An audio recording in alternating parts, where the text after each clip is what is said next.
Back in 1992, a little studio called Pax Softnica created a game for the Game Boy called WaveRace. It was a simple but well-crafted overhead racing game featuring characters on jet skis. The game was published by Nintendo, but wasn't made by them.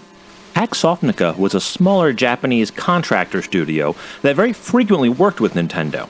4 years later, Nintendo would take this concept and turn it into a franchise when it released WaveRace 64 as one of the premier titles for the Nintendo 64.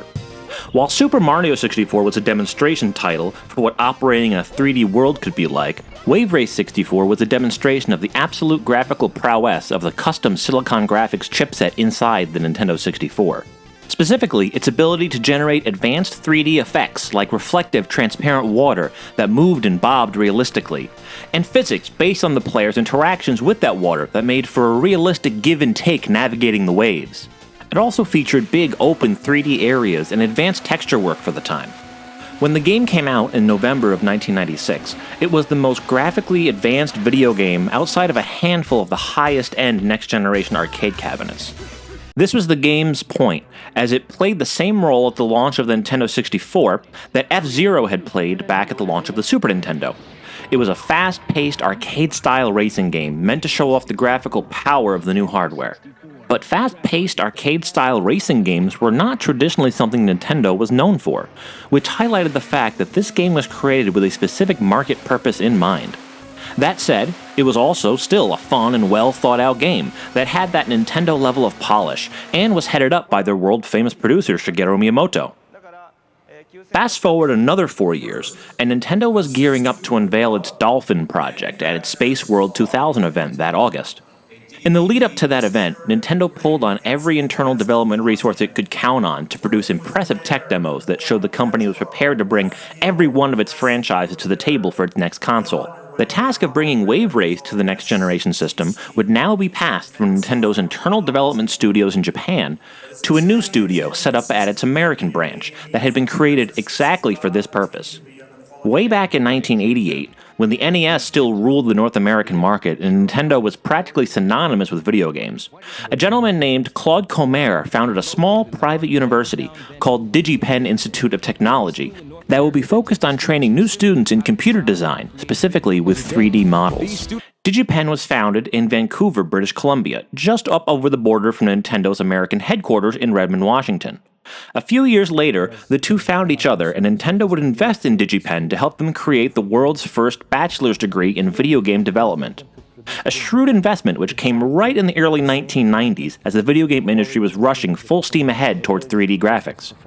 In 1998, the partnership came to its logical conclusion as DigiPen relocated down to Redmond, Washington, and Claude Comer joined Nintendo of America in founding Nintendo's first internal North American development studio, called Nintendo Software Technology, and became the president of the new Nintendo subsidiary.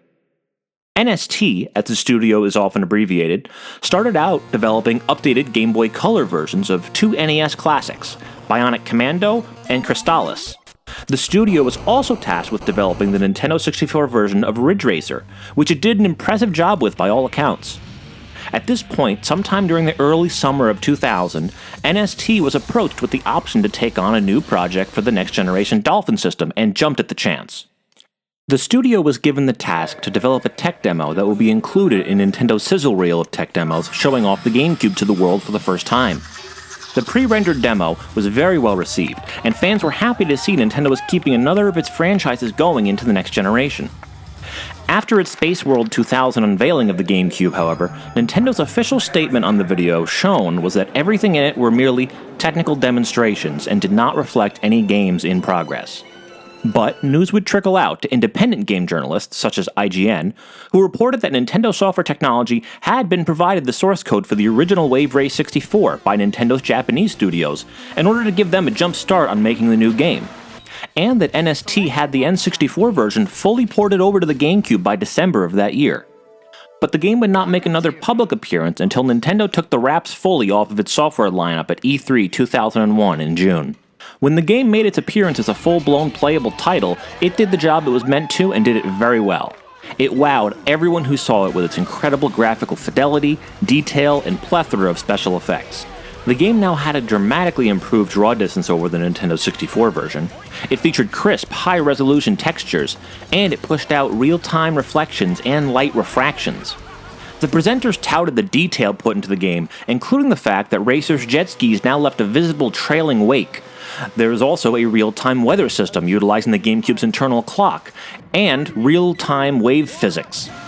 The game was pushing its graphical limits enough, at least as a launch title, that it was capped at 30 frames per second rather than 60. But 30 frames was still a big step up from the Nintendo 64 game, which ran at 20 frames per second at best. As a first-party title and a graphical showcase, it also supported progressive scan output for users that had an HD TV and used the GameCube with its optional component cables. And the game promised to deliver all of this with a smooth 4-way multiplayer mode, crunching the game 4 times over. However, once the hypnotic effect of the eye candy wore off to those that actually scrutinized the underlying game, they were quick to point out that this was essentially just the Nintendo 64 game with a good fresh coat of paint. At E3, the levels shown were all from the original Nintendo 64 game. The development team pointed out that they had aged the environments to simulate the passing of time at each location since the last game, and promised that there would be new levels for the final game.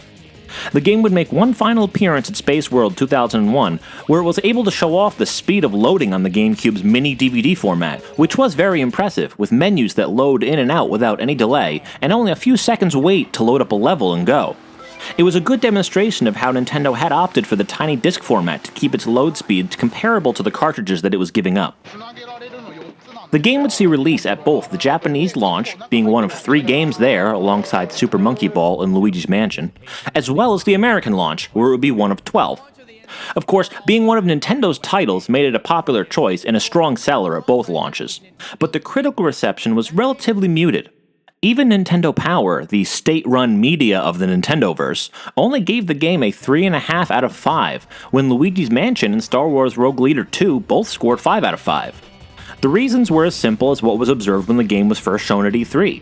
WaveRace Blue Storm is essentially just a graphically reskinned version of WaveRace 64. The game has 6 play modes, all of which make sense and speak for themselves. There's a tutorial mode that goes incredibly in-depth to teach you every little possible move and maneuver, although it can actually be surprisingly difficult to tell from the simple on-screen prompts how exactly to pull off the more complex moves. And the video replay doesn't do much except show you what the move will look like if you do it right. Aside from the tutorial, there's also the free roam mode, which has no goals, but is simply there to let you get intimately familiar with each level. For actual game modes, there's really just 3. There's the stunt mode, which has you run through each course trying to get the highest possible score by making it through each ring and adding in points by pulling off as many tricks as possible during your run. There's a time attack mode, which is exactly that. You try and make the run through each course in the shortest possible time, like any racing game. Finally, there's the championship mode, which is the main course of the single-player game. This mode plays out same as it did in the first game. Race the course, try to come in first, and don't miss too many of the buoys, otherwise you'll automatically lose. This can be particularly painful if you make it a few races into a cup only to fail at that point. But this game also added a feature to reverse this effect, as you have a boost meter that builds up as you successfully pass more buoys. Once you fill that meter, you can engage the turbo boost to speed along at an incredibly fast and borderline uncontrollable speed. Since your handling drops significantly as you hit the boost, you're better off saving it for straightaways and avoiding it in the path of obstacles, since this game is incredibly unforgiving with regards to the zone of contact for obstacles. The slightest touch of a pole, or failure to clear a ramp all the way, and your character will go tumbling head over heels, setting you back pretty dramatically. A fall or a hit doesn't set you back permanently, as the game seems to have a kind of Mario Kart style of rubber banding, allowing you to catch up with good play, but it will still make things incredibly difficult and set your chances back quite a bit. Between these modes and the multiplayer, there are 7 courses to race, including the secret courses that are unlocked when you beat different difficulties on the championship mode, and there's 8 characters in the game. And that's about it. Ironically, WaveRace Blue Storm is a relatively shallow game. Its very challenging difficulty gives it the only real long-term gameplay value that it has. But it's clear it's mainly a graphical showcase, and a rehash of the last system's graphical showcase at that. It's worth playing, it's a solid racing game, and really is graphically impressive, even today. Just don't expect it to have much depth or longevity.